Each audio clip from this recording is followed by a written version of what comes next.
I got the ultimate revenge on my wife's affair partner after she called me weak for being cheated on. I work at a car parts factory making brake components.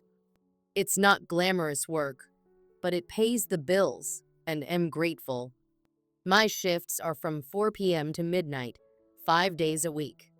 The machine I work on is old and outdated, but I meet my production goals every day, hoping for a bonus at the end of the year. At home, I've got a cozy 3-bedroom house, a beautiful wife, and 2 grade school sons. For 12 years, life seemed perfect. That is, until today. The factory was running smoothly until, right in the middle of my shift, the compressed air system malfunctioned. The filters and dehydrators failed, causing moisture to mix with the high-pressure air, freezing everything up. We had no choice but to send the whole crew home early, unpaid. As I walked in through the door, I didn't expect what I found. The bedroom light flicked on, and there, on our bed, was a hairy back bouncing up and down on my wife, Marcy. My stomach dropped. "What the heck, Danny? Why are you home?" Marcy demanded, but instead of being sorry, she was angry. "Don't act clueless," I spat, staring at the man on top of her. "You know exactly what's going on." Marcy sighed, throwing the blanket over her body. "I'm sorry you had to walk in on this, but if you'd come home on time, none of this would be happened." She gestured to the man. "His name's Tony. He's a friend. I invited him over." "Tony?" My heart sank further. "You're sleeping with him? In our bed? With our kids just down the hall?" "Yes," she said nonchalantly. "But if you hadn't been so clueless, they wouldn't have woken up." I tried to grab Tony, but the moment he stood up, I realized I was way out of my depth. He knocked me to the floor, knocking the wind out of me, and I blacked out. When I came to, I was in the my ribs wrapped, and Marcy was sitting nearby, looking disgusted. "What's going on, Marcy?" I demanded, struggling to breathe. Her response was cold. "Tony and I have been seeing each other for about 6 months. We tried to keep it quiet, but I couldn't hide it anymore. And to answer your question, no, it's not over. Tony's amazing in bed. You're a great dad, but that's it. You can deal with it or not, but I'm not stopping." Her words hit like a slap in the face. "You're just going to let him take everything from me?" "Not everything," she sneered. "You'll still be the dad." "But Tony? He's richer, smarter, and a hell of a lot better in bed." She threatened me next. "If you try to interfere, Tony will crush you. He's stronger than you, and everyone will know you couldn't handle it." The final blow was when she told me, "I'm moving your stuff to the guest room. No need for us to share a bed anymore." I stood there, stunned, as she walked out of the room. But something in me snapped. This was far from over. The next morning, after Marcy had left, I made a plan. I wasn't going to let her or Tony get away with this. I called my friends at the factory, shared what had happened, and they rallied behind me. We brainstormed revenge ideas, some crazy, some practical. But I needed something bigger, something that would really hit them where it hurt. Then it hit me. That afternoon, while taking the kids to Chuck E. Cheese, I stopped by a Hobby Lobby and picked up a few cans of spray paint pink. I didn't know exactly how I would use it yet, but I knew it would be perfect for Tony. When we got home, Marcy was still in bed. I grabbed my gear, plastic ties, a few tools, and set to work. I spent the day preparing, each moment filled with thoughts of how to pay back the man who had everything I wanted. And now, the woman who thought she could take it all. As the night came, I headed to the factory with my mind set. I wasn't going to let Tony ruin everything. Not this time. I borrowed a spark plug wrench from him and apologized for Marcy's recent erratic behavior. Naturally, he wanted to know what I meant. Larry was an even bigger gossip than Mary Fielding. Within 10 minutes, he had enough fuel to last the entire month. Skipping lunch, I wrapped up work around 4, grabbed a quick shower, and treated myself to a meal at Rosie's Cantina. I went for the priciest item on the menu. Couldn't tell you what it was, but damn, it tasted amazing. The evening was spent with my brother Dave and his family. Dad had already filled him in on the situation. I crashed on Dave's couch for the night. Marcy had this grand scheme: control me by threatening to expose me as a pathetic loser. If I didn't support her cheating, she'd make my life a living hell. Clever idea, sure, but it had holes. Within a week, it spilled the beans to everyone, rendering her threat useless. And I managed to make her look worse than she ever imagined. I don't think she expected retaliation. The next afternoon, I swung by the house to change for work, and there was Marcy, boiling with rage. "What have you been telling the neighbors?" "Karen said you've been spreading rumors that I'm running a brothel here at night," she yelled. I stayed calm. "Come on, Marcy, that's nonsense. I just mentioned that you might have male visitors while I'm at work. Told them not to make a fuss about it. That's not how it's being passed around." She snapped. "Who else have you been gossiping with?" I told everyone. Thought it'd be better if they heard it from me first. "Didn't say anything to your folks or sisters, though. You might want to talk to them before they catch wind of it." Her face turned red. "Damn it, Danny, you're making me look like well, fair's fair. You were going to make me look like a fool. Sorry, honey. Gotta head to work now. Gotta hang out with the boys a bit before heading out." The hardest part? Not getting the quality time I wanted with them. Len had good news. Continental Classics closed at 9 on Thursdays, so Tony could do payroll in peace. Even the cleaners were gone. Kyle showed me how to use the taser. No volunteers for test runs, though. The plan was coming together. If I got caught, I'd likely face jail time. But I didn't care. Tony DeMarco had to be embarrassed. If I got arrested, it'd make sure the whole story hit the papers and TV. Publicity like that would either ruin him or push him to do something stupid. For the next few days, I only went home to sleep, shower, and change. I hadn't eaten a proper meal there since that first day. Finally, Thursday arrived. I arranged for my truck's battery to die so Kyle could pick me up. The floor supervisor didn't hassle the brake guys much, as long as we hit quotas and kept quality up. At 8:30, I slipped out the back. The guys took turns covering my station. One post would be empty, but no one cared. Bathroom breaks were normal. I entered Continental Classics through the employee door and headed straight for the bathroom. At 9, someone did a quick check before turning out the lights.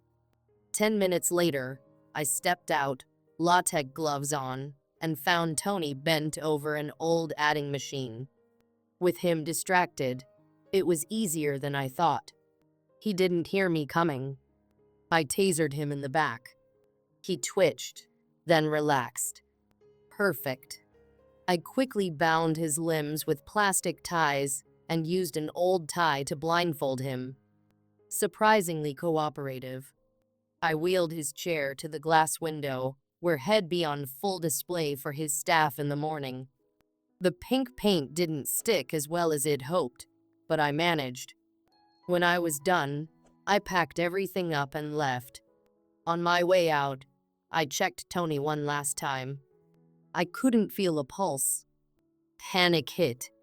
I checked again. Nothing. He didn't even react when I touched his eye with a pencil. That's when the anxiety kicked in.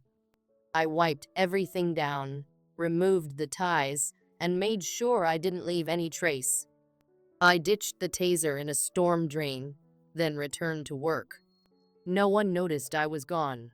At the end of the shift, I casually told the guys what happened. They weren't concerned. Freddie was impressed. Kyle drove me home. Marcy wasn't happy to see me. Around 10, she burst into my room, furious. "What did you do, you little jerk?" I rolled over, feigning confusion. "What are you talking about? Tony's dead." Karen called and said they found him in his office this morning. "I think you had something to do with it." Her words hit me hard, but I stayed cool. "Sorry, honey. I need sleep. Work tomorrow." It was clear I wasn't going to get any rest, so I took my time in the bathroom, showered, shaved, and even put on aftershave just to annoy her. As I was walking out, there was a tall black man in the living room talking to Marcy. "A detective," Shed called the cops. I shook my head and went to make coffee. Marcy had a sly grin as I sat in my recliner. The detective followed me in. "Mr. Mercer, I'm Detective Darnell Green. I'm here about Anthony DeMarco's passing. Your wife mentioned a disagreement between you two last week. Mind if I ask a few questions?" I shrugged. "Sure, but not here. Let's talk in my office." As we sat down in my office, I answered his questions carefully. He delicately touched on the affair, but I kept it neutral. I admitted I had a reason to be upset, but I clarified I hadn't acted on it. The twist? Tony didn't die from the taser. He had a pacemaker, and it didn't mix well with the shock. I felt conflicted, partly relieved, partly sad. The detective warned me not to leave town and said he'd check my alibi. It was a strange feeling, needing an alibi, but also a bit thrilling. We parted on good terms. Later, I withdrew all the money from our accounts, treated myself to breakfast, and when I returned home, Marcy was gone. I moved my stuff back to the master bedroom and packed her things in the guest room. She came home, surprised. "What's all this?" "Who do you think you are?" I grinned. "I'll be in the master bedroom. You get the guest room. Better start putting away your things. Anything left by supper gets tossed."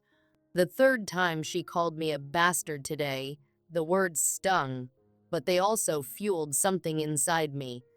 I was onto something. Later, I rifled through her purse. Took her phone, her car keys, cash, and cards. I even sold her Volvo for cash. When I came back home, she was livid. I didn't care. I treated myself to Red Lobster, pretending she didn't exist. The next morning, she called. "I need groceries." I didn't care about her plans or her calls. This was my turn to take control. Days passed, and everything began to click into place. Detective Green was still digging, but the crew at work had my back. Tony was dead, and life went on. I was finally free. I thought she was ready to talk. I was wrong. Grabbing a beer, I sat down to check the recorder. The first message was from her sister Marge. No surprise there, Marge was in on everything. She had been backing Marcy and Tony every step of the way. That much was clear. Next up, a call from Marcy's mom. She had no idea what was going on. Marcy had spun some story about Tony being just a friend of Karen's, and I was the jealous one. Even Tony had lectured me about it. And while Marcy didn't outright accuse me of ending him, the implication was unmistakable. Marcy tried everything to get her life back together. She called the cell company to replace the phone I took, rejected. The DMV to report her missing driver's license, rejected. Then the bank, closed account. I had to give it to her, though. She kept herself busy. But the final call sealed everything. Marcy called Karen. It was strange. They lived close, yet they preferred the phone. It worked for me. From that conversation, I learned two things. Wally was on his way from Detroit, and Marcy planned to lay low until he arrived. The next morning, the boys and I were out the door before Marcy even woke up. We didn't return until after lunch. Marcy demanded I drive her to the store, since she had no car or license left. That evening, while she cooked dinner, I checked the recorder again. Wally had arrived. His call to Marcy was eye-opening. He believed every word she said. Revenge was on the way. Tony and Wally were childhood friends, and Wally wasn't letting this slide. They plotted. Marcy was thrilled. After grabbing a burger, I avoided Marcy as best I could. The next day, Marcy's parents showed up to take the boys for a sleepover. I didn't argue.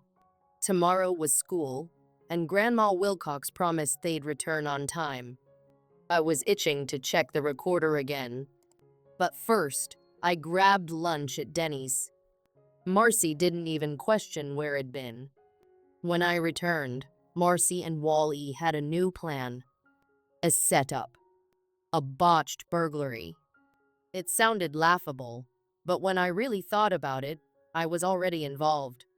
They were going to make it look like an intruder had broken in. Marcy and Karen would call 911 when they heard the noise. The plan was almost too perfect, until I realized I hadn't updated my life insurance. I laughed bitterly, heading to bed. Around midnight, Wall-E finally arrived. I dialed 911, reporting an intruder. The sliding door creaked open, and there he was. I waited until he fully stepped inside, then fired twice, aiming low. The first shot sent him crashing onto the deck, and the second sent him over the railing. I could hear his screams of pain, but I knew he was alive. The magnum had been louder than I expected, and my ears rang. I flicked the lights on. Marcy screamed. I checked on Wall and saw the magnum on the floor. Marcy wouldn't stop yelling, so I aimed the gun at her, and she bolted for the bedroom. Wally broke his ankle in the fall. Some guys had all the luck. 10 minutes later, the first cop car arrived. Things moved fast.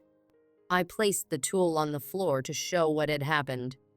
Officers spoke with the emergency operator. They asked if anyone else was home. I told them Marcy was in the bedroom.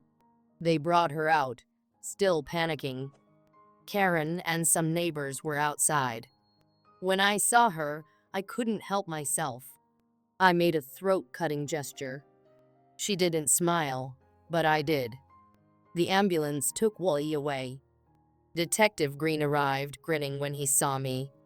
I grinned back. As Marcy calmed down, they took her in. I asked for separate cars, and Green agreed. By the time we got to the station, it was morning. Rain gave me a look, but I didn't know what it meant. I felt like the calm before the storm. When I got home, everything seemed normal. No tape, no struggle, just a broken railing. I crashed into bed and slept through the morning, waking up just in time for lunch. I walked into the kitchen and found Detective Green sipping coffee, reading the paper. I didn't know how he got in, but I wasn't surprised. He had a knack for being where he needed to be. We ate in silence, but after a while, Green spoke up. "You're itching to ask something, aren't you, Mr. Mercer?" I chuckled. "Funny, I was thinking the same about you." Green signaled for 2 more beers. "All right, shoot." I had 100 questions, but the more I asked, the more I risked revealing things I shouldn't. Still, one question gnawed at me. Where's my wife? His face grew grim. We've got her charges. They'll be filed this afternoon. I let that sink in. Her parents get her a lawyer? Green nodded. Yeah, that's what I heard. My mind spun, but I knew I had to step back. The story wasn't over, not by a long shot.